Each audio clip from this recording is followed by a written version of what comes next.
செய்திகளை தொடர்ந்து பார்க்கலாம். செங்கல்பட்டு மாவட்டம் ஊரப்பாக்கத்தில் உள்ள வீடுகளை சூழ்ந்த மழை வெள்ளத்தால் அத்தியாவசிய தேவைகளுக்கு கூட வெளியில் செல்ல முடியாத நிலை ஏற்பட்டிருப்பதாக பொதுமக்கள் வேதனை தெரிவித்திருக்கக்கூடிய நிலையில் தொடர்ந்து இதுகுறித்த விவரங்களை நம்முடைய செய்தியாளர் சுதாகர் வழங்க நாம் கேட்கலாம். சுதாகர், விவரங்கள்.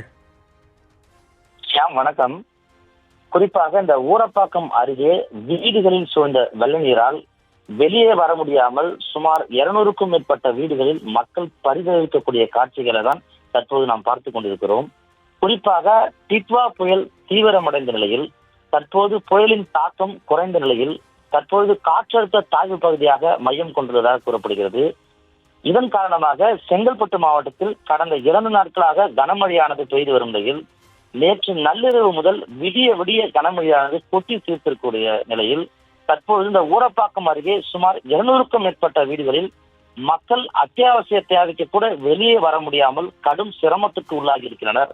குறிப்பாக இந்த ஜெகதீசன் நகர், செல்வராஜ் நகர், தாய் மூகாம்பிகை நகர் உள்ளிட்ட பல்வேறு பகுதிகளில் மழைநீர் வீடுகளில் சூழ்ந்துள்ளதால் பொதுமக்கள் கடும் சிரமத்திற்கு உள்ளாகி இருக்கிறனர். அத்துடன் இந்த பகுதியில் வடிகால் வாய் பணி அமைக்காததால் கழிவு நீரும் மழை நீரும் கலந்து வரக்கூடிய இருக்கிறது. குறிப்பாக இந்த அத்தியாவசிய பொருட்களால் பால், குடிநீர், உணவு போன்ற அனைத்து வாங்க முடியாமல் தவித்து வரக்கூடியதால் பகுதியில் பரபரப்பு ஏற்பட்டிருக்கிறது. தற்போதைய விவரங்களுக்கு நன்றி சுதாகர்.